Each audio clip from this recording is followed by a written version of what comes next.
bananas stuffed cream cheese mushroom caps. 12 whole large mushroom caps, 1 tablespoon of vegetable oil or olive oil, 1 tablespoon of fresh minced garlic, 1 8-ounce package of cream cheese softened, 1/4 cup grated Parmesan cheese, 1/4 teaspoon of ground pepper, 1/4 teaspoon of onion powder, and 1/4 teaspoon of cayenne pepper. Clean mushrooms with a damp paper towel. Finely chop the mushroom stems.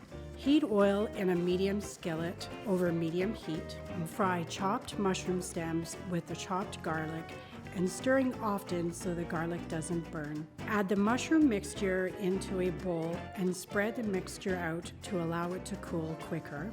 Mix all of your ingredients together until all well combined.